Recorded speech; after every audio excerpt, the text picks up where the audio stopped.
Shalom, hari ini saya mau try start buat sharing tentang pembacaan harian yang seiman sama saya. Mungkin kita familiar kan sama app e-Catholic yang kita install di handphone kita tuh. Di sana ada pembacaan harian yang kita boleh rujuk. Dan biasanya kalau kita mau tahu penjelasan dia, kita boleh pergi di Alkitab Sabda. Kita Google Alkitab Sabda, kemudian kita type apa ayat yang kita mau rujuk lah di situ. Jadi dia akan keluar di situ tampilan daftar ayat. Nah, jadi kita boleh tengok lah deh apa yang dia share di sana sebagai penjelasan. Tapi biasanya ramai orang yang tidak cukup masa kan mau tengok ini. Nah, jadi saya rasa bagus juga kalau ada sharing harian. Ya, saya baca dulu. Pembacaan dari kitab Amos.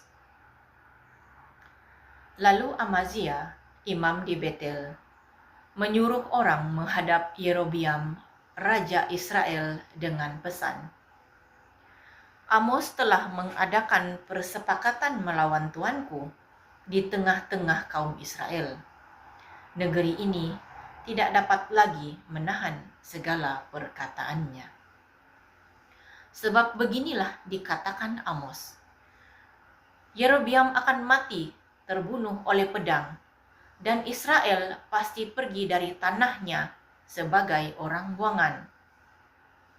Lalu berkatalah Amazia kepada Amos, "Pelihat, pergilah, enyahlah ke tanah Yehuda, carilah makananmu di sana, dan bernubuatlah di sana. Tetapi jangan lagi bernubuat di Betel, sebab inilah tempat kudus raja, inilah bait suci kerajaan." Jawab Amos kepada Amazia, "Aku ini bukan nabi, dan aku ini tidak termasuk golongan nabi, melainkan aku ini seorang peternak dan pemungut buah arah hutan. Tetapi Tuhan mengambil aku dari pekerjaan menggiring kambing domba, dan Tuhan berfirman kepadaku, 'Pergilah, bernubuatlah terhadap umatku Israel.' Maka sekarang, dengarlah firman Tuhan. Engkau berkata, 'Janganlah bernubuat menentang Israel, dan janganlah ucapkan perkataan menentang keturunan Ishak. Sebab itu beginilah firman Tuhan. Istrimu akan bersundal di kota, dan anak-anakmu laki-laki dan perempuan akan tewas oleh pedang. Tanahmu akan dibagi-bagikan dengan memakai tali pengukur. Engkau sendiri akan mati di tanah yang najis, dan Israel pasti pergi dari tanahnya sebagai orang buangan.' Demikianlah sabda Tuhan." Jadi untuk pembacaan pertama ini, kalau kita buka saja di e-Catholic itu kan, dia akan ada nampak konteks di sana. Konteks dia itu akan menuliskan Amos diusir. Jadi kita pun tertanya-tanya kan, Amos ini siapa? Amos ini adalah seorang orang awam lah. Macam dia kasih tahu tadi itu kan, dia pemungut buah arah hutan, tapi hidup dia bagus, hidup dia oke. Jadi Tuhan mengutus dia untuk, dia ini tinggal di Yehuda, dan dia disuruh untuk pergi ke Betel. Jadi Tuhan menyuruh Amos untuk pergi di sana untuk memberitahukan macam satu pemberitahuan kepada umat yang tinggal di Betel itu supaya bertobat dari dosa. Jadi dosa apa yang Tuhan marah sangat dengan orang Betel nih? Sebenarnya ada 4 yang dia tuliskan di situ, tapi tidak tertulis dalam passage inilah. Dosa yang sangat ini oleh Tuhan itu disebutkan di sini dalam di bab 1, kalau kita boleh baca ayat 6, 9, 11 dan 13. Karena 3 perbuatan jahat Gaza, bahkan 4. Salah satu tuh semuanya tentang kekejaman sesama manusia. Bagiannya di ayat 11 dia cakap mengejar saudaranya dengan pedang, mengekang belas kasihan, tidak ada belas kasihan, memendamkan amarah, maksudnya seperti berdendam, dan selamanya menyimpan gemasnya untuk seterusnya, gitu, seperti permusuhan yang berpanjangan. Kemudian dalam ayat 13 disebutkan perbuatan jahat ini adalah termasuk membelah perut perempuan-perempuan hamil di Gilead dengan maksud meluaskan daerah, menghapuskan keturunan supaya dapat menjajah lah. Maksudnya di antara kejahatan-kejahatan yang dia buat yang menyebabkan Tuhan begitu marah sekali. Jadi itulah yang ayat 17 itu kan itu merupakan satu tulah yang Tuhan beri kalau tidak bertobat dari perbuatan itu. Sehingga dalam Alkitab Sabda kita boleh buka, dia bilang ayat-ayat yang merupakan tulah tadi itu, yang seperti tulah itu kan, nah, menyatakan satu alasan utama Tuhan. Dia bilang kenapa dia tidak sayang umatnya lagi. Dia bilang bahkan Imam Amazia yang mewakili umat itu di Betel itu bersama dengan pemimpinnya itu kan si raja dia ini kan Yerobiam kan secara terang-terangan menolak, mereka usir. Dia bilang jangan di sini di Betel, kau kembali kepada Yehuda dan di sanalah kau bernubuat di sana, begitu. Jadi berita Tuhan itu kan bukan saja tidak dihormati, tapi mereka seperti begitulah menolak dia dengan kasar.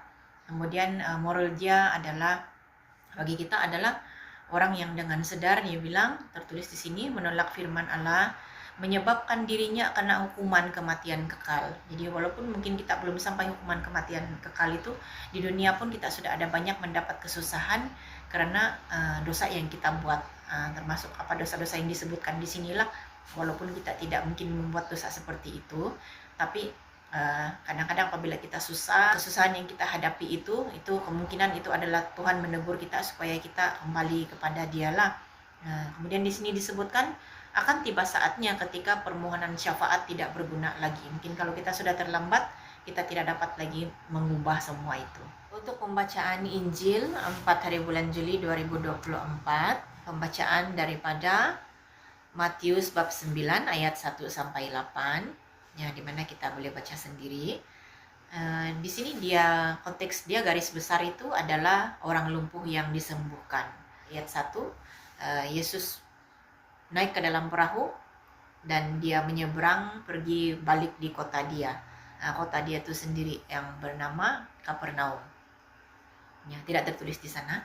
Kemudian di sana ada orang ramai yang bawa orang sakit berjumpa sama dia, dan Yesus nampak iman orang-orang itu dan dia bilang, percayalah hai anakku, dia bilang sama orang yang sakit itu, dosamu sudah diampuni. Di situ ahli-ahli Taurat pun ada. Jadi ahli Taurat bilang kenapa dia ini seperti menghujat Allah. Tapi Yesus tahu apa yang dipikirkan oleh diorang. Lepas itu Yesus bilang, apa yang lebih senang? Mengatakan bahwa dosamu sudah diampuni ataupun bangun dan berjalanlah. Ya, ada sebabnya kenapa Yesus cakap begitu. Firman Yesus supaya kamu tahu bahwa di dunia ini anak manusia berkuasa mengampuni dosa. Yang seperti yang kita imani kan, Yesus itu adalah sungguh Allah dan sungguh manusia, dan dia merasa semua kelemahan kita sebagai manusia. Di sana bila Yesus mengetahui pikiran orang-orang ahli-ahli Taurat itu, terus dia bilang, kenapa kamu pikir perkataan yang jahat? Maksudnya berpikir negatif. Kan kita selalunya kalau kita refleksi, kita akan cenderung untuk berpikiran negatif. Nah, dia bilang, mana yang lebih mudah? Tuhan bagi sebab, Yesus bagi sebab, mana yang lebih senang?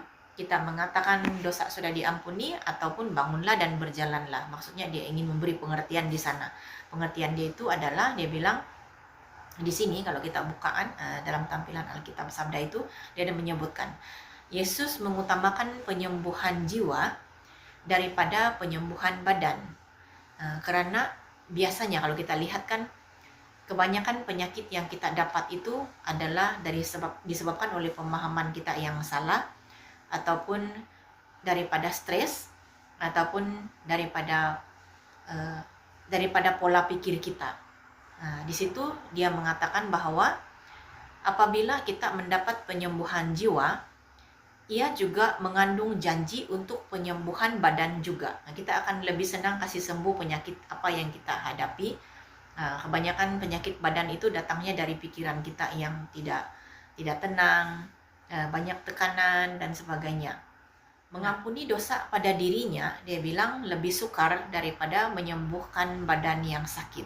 Maksudnya di sini kan, maksud Yesus itu dia mengatakan dosa yang diampuni itu lebih memberi ketenangan dan kesannya juga cepat.